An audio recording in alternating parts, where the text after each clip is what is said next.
Hello. दादा, अपनी नातिन से बात करोगे? नातिन? दादा। हेलो नाना जी, मैं रुक्मिणी बोल रही हूँ। कैसी हो बेटा? मैं बिल्कुल ठीक हूँ नाना जी, लेकिन मम्मी पापा नहीं मान रहे हैं। जो भी हुआ था वो छोटी बात नहीं है बेटा। छोटी हो या बड़ी हो, आखिर में तो होना ही है ना। फिर इस तरह से आनाकानी करना गलत है। इतनी छोटी उम्र में ही तुम कितनी समझदार हो गई हो। और नहीं तो क्या, मेरी पसंद के लड़के से मैं शादी कर रही हूँ तो उन्हें। शादी? फोन मुझे दो। Hello hello hello. ऐ गधेर, बाद में कॉल करता हूँ। बुआ की बेटी मामा का बेटा अच्छा गुल खिला रहे हैं। नाना जी की आवाज सुनकर मुझे रोने का दिल कर रहा है। रोने को दिल करता है तो गले लगकर रोने से बहुत सुकून मिलता है, इसलिए गले लग जाओ। मलेशिया से इतना बेनिफिट मिलता है, ये पहले पता होता तो अपनी वाली को ऊपर से पहले ही धक्का दे देता। खिचड़ी तैयार हो गई क्या? उनको देखकर ये नहीं लगता कि वो कुछ खाने पीने आए हैं। जाओ ये ले जाकर दे दो उसे। साहब, आप लोगों को खाने से ज्यादा जिस चीज की जरूरत है मैं वही लाया हूँ। ये क्या है? भले ही आपकी लव स्टोरी पुरानी हो, लेकिन ये साड़ी नहीं है। बिटिया से कहिए इसे पहन कर आए। उसके चेहरे में मुझे अपनी बेटी नजर आती है। वो ले लीजिए साहब। ले लो ले लो। ले लो बिटिया।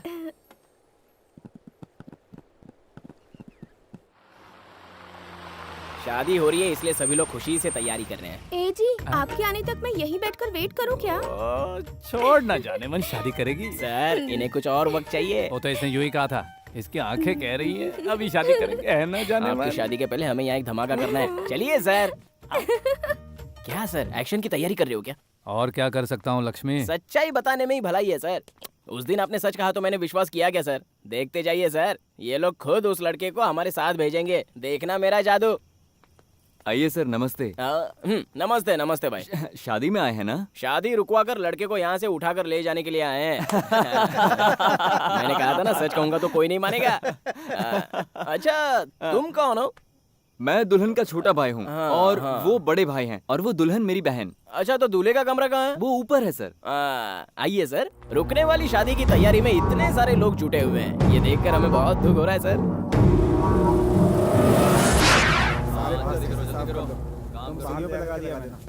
हम जिस काम से आए हैं उसे तुरंत पटा लेते हैं, लड़के को ऐसे ले जाएंगे किसी को पता ही नहीं चलेगा सर। आइए सर, मैं हूं ना आपके साथ। ए, तू रो क्यों रहा है प्यारे? अशोक वाटिका में सीता माँ की तरह गुमसुम क्यों बैठा है? तुम्हारा फोटो मुझे मैं बाद इससे में शादी मिला। करना चाहता हूँ और शादी इससे हो रही है। मैं मजबूर हूँ, क्या करूँ?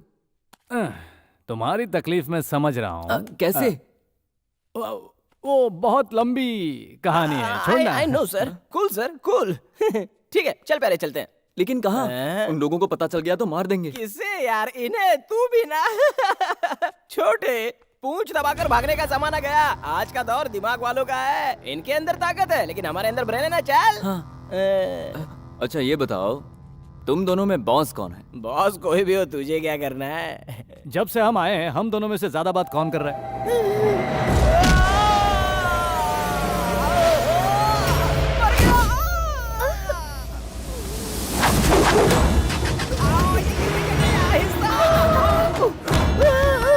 अरे बाप रे! मुझे बचाओ सर, मुझे बचाओ सर। आप मेरी मदद के लिए भगवान बनकर आए। Thank you sir. अगले जन्म में मैं आपका बेटा बनकर इस एहसान का बदला चुकाऊंगा। ये मैं सीरियसली कह रहा हूँ सर।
घर पर थी, यहाँ कैसे पहुँच गई?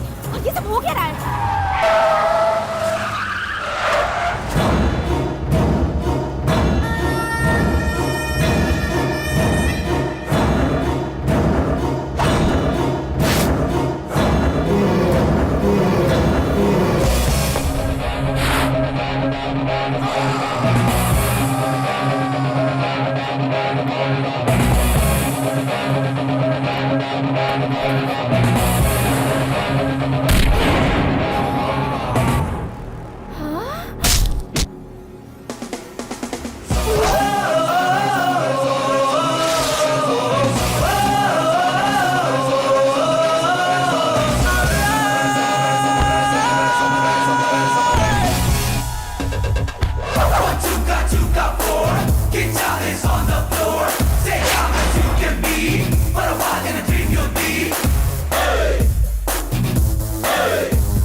पसंद न होने पर भी जबरदस्ती जिस लड़के से आप शादी करवा रहे हैं, मैं जान सकता हूं उसका बाप कौन है? ओके, ये जो लंबे बाल वाला पीछे पड़ा धूल चाट रहा है, उसका बाप कौन है? तुम हो? हमारे बचवा को एक थप्पड़ का मार लिया तो बहुत ज्यादा रौब दिखा रहे हो। देखिए वीरप्पा जी, एक पुलिस ऑफिसर को उसकी पहनी हुई खाकी ड्रेस की वजह से ही रोब आता है। जब एक नेता को चुनाव में खड़ा करके जिताकर जब नायक बनाते हैं, तब उसके पीछे खड़ी जनता को देखकर ही उससे रौब आता है। लड़कियों को उनके पीछे खड़े लड़कों को देखकर रौब आता है। लेकिन मेरे पीछे जो लोग खड़े हैं वो कैसे चलते हैं, ये देखने के बाद ही डिपेंड होता है कि मेरे अंदर रौब आएगा या नहीं। अब आप बताइए, आपको किसके बल पर इतना रौब है? बैजुआ ये है हमार मदमस्त हाथी।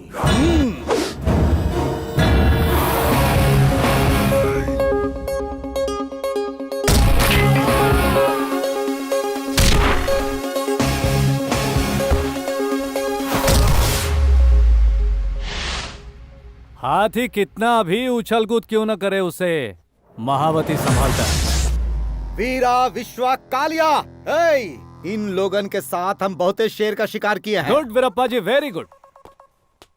लेकिन कुछ शेरों को ना छोड़ने में ही भलाई होती है। पूछिए क्यों? क्यों? शिकार करने वाले ही शिकार हो जाते हैं वीरप्पा। Thank you. ये मेरा स्टेटस है वीरप्पा। अगर तुम्हारे आदमियों में से किसी ने इसे छू लिया तो समझो मैं हार गया, और अगर इसे पहन लिया तो समझो मैं मर गया।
उस लड़के के साथ हमारी बिटिया की शादी होने वाली है।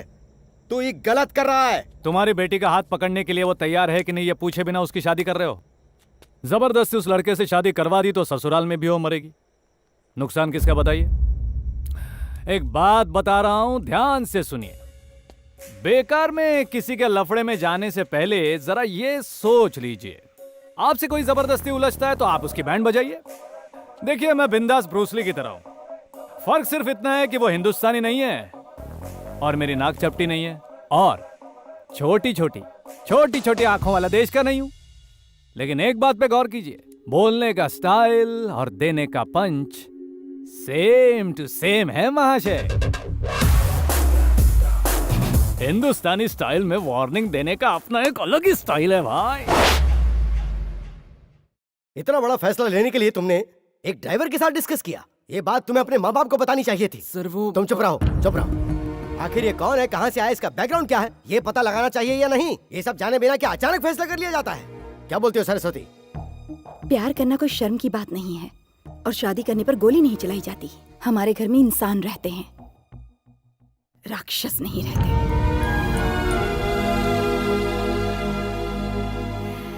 तुम हमारे प्यार की निशानी हो और तुम्हारे प्यार की हम इज्जत करते हैं। तुम अपनी बिटिया के प्रेम को इतना इज्जत करते हो, लेकिन हमारी बिटिया की शादी इसी की वजह से रुक गई। सपना में भी कोई अगर हमारी बेइज्जती करता है तो सुबह उठते ही भगवान को हाथ जोड़ने से पहले हमारे चौखट पर आकर हमसे माफी मांग लेता है। हमारे लोगों के सामने हमारी शान, हमारी इज्जत इसने मिट्टी में मिला दी। हमारी जिंदगी को एगो अखाड़े में पस्त पहलवान की तरह इसने कर दिया। अगर शादी नहीं हुई तो हमारे लोगों के सामने हमारी इज्जत कहाँ रह जाएगी, और अगर हम चुप रह गए तो बेइज्जती के दर्द से हमारी जान चली जाएगी। वकील साहब, आप तो एक वकील है ना, तो कोई जवाब दीजिए। अरे न्याय कीजिए ना।